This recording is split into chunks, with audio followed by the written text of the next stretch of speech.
നമസ്കാരം.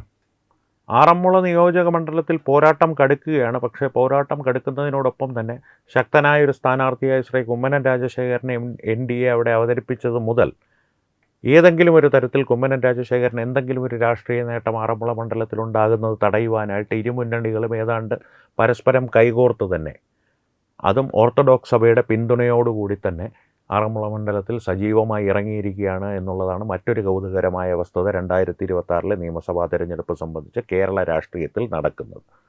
ഈ പെട്ടെന്ന് കേൾക്കുമ്പോൾ നിങ്ങൾക്ക് തോന്നാം, രണ്ട് മുന്നണികളും UDFും LDFിനെയും തന്നെയുമല്ലേ നിങ്ങൾ ഉദ്ദേശിച്ചത്? അവർ രണ്ടുപേരും കൂടി കൈകോർത്ത് കുമ്മനം രാജശേഖരനെതിരെ പ്രവർത്തിക്കുന്നു. അപ്പോൾ അവരിൽ ആര് ജയിക്കും? കുമ്മനം രാജശേഖരനെതിരെ ഇവർ ഒരുമിച്ച് പ്രവർത്തിക്കുകയാണെങ്കിൽ ആര് ജയിച്ചാലും കുഴപ്പമില്ല, രണ്ടുപേരും സഭയുടെ കുഞ്ഞാടുകൾ തന്നെയല്ലേ എന്നുള്ളതാണ് സഭാ മേലധ്യക്ഷന്മാർ കൃത്യമായി മാധ്യമങ്ങൾക്ക് മുമ്പിൽ, അതും ദൃശ്യമാധ്യമങ്ങൾക്ക് മുമ്പിൽ ബൈറ്റുകളായി നൽകുന്ന ആഹ്വാനങ്ങൾ, ബൈറ്റുകളായി മാധ്യമങ്ങളോട് പറയുന്ന കാര്യങ്ങൾ സത്യത്തിൽ ആറന്മുളയിലെ സമ്മതിദായകർക്ക് നൽകുന്ന ഒരു ആഹ്വാനമാണ്. രണ്ടുപേരും നമ്മുടെ സഭയുടെ കുഞ്ഞാടുകളാണ്. ഇവരെ രണ്ടുപേരെയും നിങ്ങൾ ശ്രദ്ധിക്കുക. കുമ്മനം രാജശേഖരനെ ശ്രദ്ധിക്കുകയേ ചെയ്യരുത്. നിങ്ങളുടെ സമ്മതിദാനാവകാശം അബിൻ വർക്കിക്ക് കൊടുത്താലും വീണ ജോർജിന് കൊടുത്താലും കുഴപ്പമില്ല, കുമ്മനം രാജശേഖരന് യാതൊരു കാരണവശാലും കൊടുക്കരുത് എന്നുള്ളൊരു സന്ദേശമാണ് സഭാ മേലധ്യക്ഷന്മാർ തന്നെ, ഓർത്തഡോക്സ് സഭയുടെ മേലധ്യക്ഷന്മാർ തന്നെ ആറന്മുളയിലെ ജനസമൂഹത്തിന് മുൻപിൽ വയ്ക്കുന്നത്. ഈ ജനസമൂഹത്തിന് മുൻപിൽ വയ്ക്കുന്നതെന്ന് പറഞ്ഞാൽ ഓർത്തഡോക്സ് സഭയുടെ മേലധ്യക്ഷൻ പറഞ്ഞു കഴിഞ്ഞാൽ ആ പ്രദേശത്തെ ഹിന്ദു സമൂഹം കേൾക്കുമോ എന്നുള്ളൊരു ചോദ്യം തിരിച്ചു ചോദിക്കാം. കാരണം ഹിന്ദു ഭൂരിപക്ഷമുള്ളൊരു പ്രദേശമാണ് ആറന്മുള എന്നാണ് വെപ്പ്. ഇപ്പോഴും കണക്കുകൾ പ്രകാരം അങ്ങനെയാണ്. ഹിന്ദു ഭൂരിപക്ഷം ആ ആഹ്വാനം സ്വീകരിക്കുമോ, അത് ഉൾക്കൊണ്ട് അതുപടി പ്രവർത്തിക്കുമോ അറിയില്ല. പക്ഷേ ഇടതുപക്ഷം വലതുപക്ഷം എന്നുള്ളൊരു പരമ്പരാഗത ചിന്താഗതി ഉണ്ടല്ലോ, അതിൻ്റെ ആഹ്വാനങ്ങൾ, ഈ ആഹ്വാനത്തിൻ്റെ ഒരു പ്രതിധ്വനി അത്തരം രീതികളിലുണ്ടാക്കും. കാരണം എന്തായാലും നമ്മൾ വീണ ജോർജിന് തന്നെയാണ് വോട്ട് ചെയ്ത് വന്നത്, അല്ലെങ്കിൽ ഇടതുപക്ഷത്തിന് തന്നെയാണ് വോട്ട് ചെയ്ത് വന്നത്, ഇത്തവണ അങ്ങ് തുടരാം. അല്ലെങ്കിൽ വീണ ജോർജിന് പകരം ആബിൻ വർക്കി, വീണ ജോർജിനെ ഇഷ്ടമല്ല. കാരണം എന്ന് വെച്ച് കഴിഞ്ഞാൽ കേരളത്തിൻ്റെ ചരിത്രത്തിൽ ഇത്രത്തോളം പരാജിതയായിട്ടുള്ള ഒരു ആരോഗ്യമന്ത്രി ഉണ്ടായിട്ടില്ല. പൂർണ്ണ പരാജയമായിട്ടുള്ള KK ശൈലജ മെച്ചപ്പെട്ട ആരോഗ്യമന്ത്രിയാണ് എന്ന് തോന്നിയത് തന്നെ സമ്പൂർണ്ണ പരാജയമായിട്ടുള്ള വീണ ജോർജ് അവർക്ക് ശേഷം വന്നതുകൊണ്ടാണ്. അബിൻ വർക്കിയെ സംബന്ധിച്ച് പറയുകയാണെങ്കിൽ എന്താണ് അബിൻ വർക്കിയുടെ പ്രവർത്തന പരിചയമെന്നുള്ളത് ആറന്മുളക്കാർ ചിന്തിക്കേണ്ട കാര്യമാണ്. ഞാനായിട്ട് എടുത്ത് പറയുന്നില്ല. കുമ്മനം രാജശേഖരനെ ആറന്മുളക്കാർക്കറിയാം. പക്ഷേ ആറന്മുളക്കാർക്ക് കുമ്മനം രാജശേഖരൻ എന്നുള്ള സ്ഥാനാർത്ഥിയെ അറിയുമോ എന്നുള്ള കാര്യം അതും ആറന്മുളക്കാർ ചോദിക്കേണ്ടതാണ്. പ്രത്യേകിച്ചും ആറന്മുളയപ്പൻ്റെ മണ്ണിൽ ആറന്മുള വള്ളസദ്യയെ സംബന്ധിച്ചുള്ള ആചാരലംഘനം ഈ സമീപകാലത്തുണ്ടായതാണ്.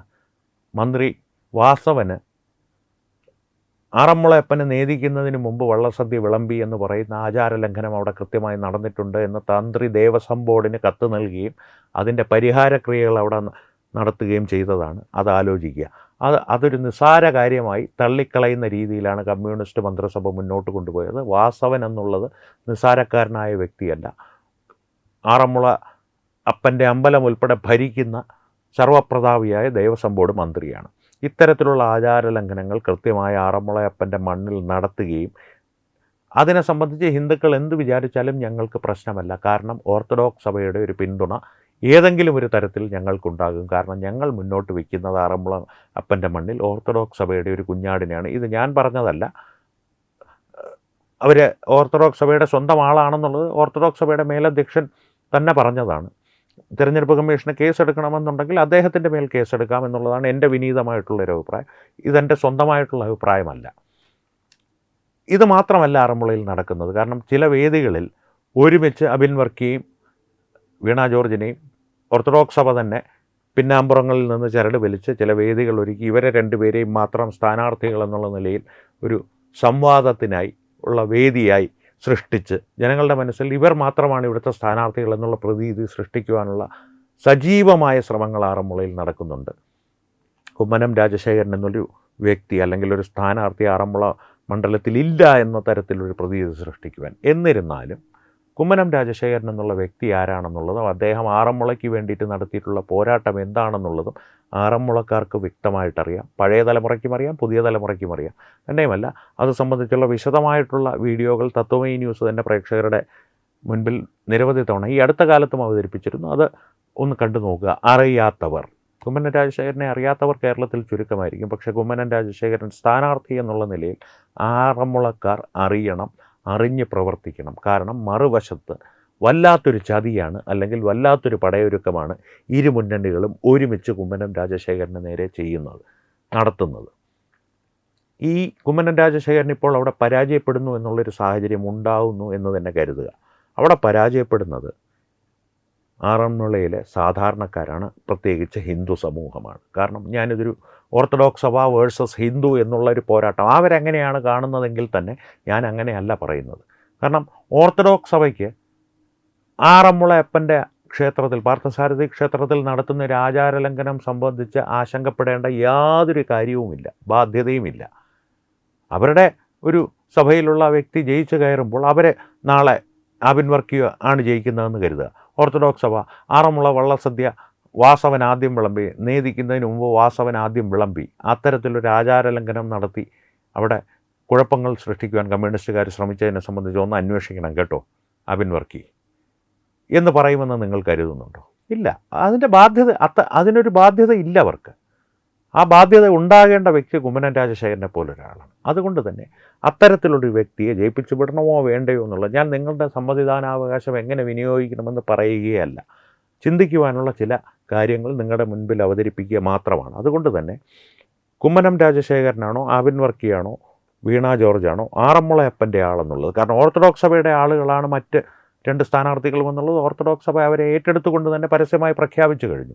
ഇനി ആറന്മുള അപ്പൻ്റെ ആൾ ആരാണ് എന്നുള്ളതാണ് ബാക്കി നിൽക്കുന്ന ചോദ്യം. അത് കുമ്മനം രാജശേഖരൻ തന്നെയാണ് എന്നുള്ളതാണ് എൻ്റെ വിനീതമായിട്ടുള്ള അഭിപ്രായം. അതുകൊണ്ട് ആറന്മുളയിൽ നടക്കുവാൻ പോകുന്നത് ആറാട്ടാണോ പെരുന്നാളാണോ എന്നുള്ളത് മെയ് 4-ാം തീയതി അറിയാം. പക്ഷേ ആറാട്ട് നടത്തണോ പെരുന്നാൾ നടത്തണോ എന്ന് തീരുമാനിക്കുവാനുള്ള 6-ാം തമ്പുരാനിലെ ജഗന്നാഥന്മാർ ആറന്മുളയിലെ സമ്മതിദായകരാണ്.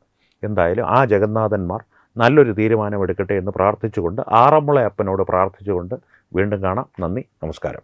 HIV അണുബാധ സന്തോഷപൂർണമായ ഒരു ജീവിതത്തിന് തടസ്സമല്ല. HIV അണുബാധയ്ക്ക് ഫലപ്രദമായ ചികിത്സ ഇന്ന് ലഭ്യമാണ്. ഇതിന് യഥാസമയം അണുബാധ കണ്ടെത്തുന്നതും കാലേക്കൂട്ടി ചികിത്സ നടത്തേണ്ടതും അത്യാവശ്യമാണ്. സൗജന്യമായ ചികിത്സയും മാർഗനിർദ്ദേശങ്ങളും സർക്കാർ ആശുപത്രികളിലെ ART അഥവാ ഉഷസ് കേന്ദ്രങ്ങളിൽ ലഭ്യമാണ്. ആരോഗ്യ സംരക്ഷണം ഓരോരുത്തരുടെയും ഉത്തരവാദിത്തമാണ്.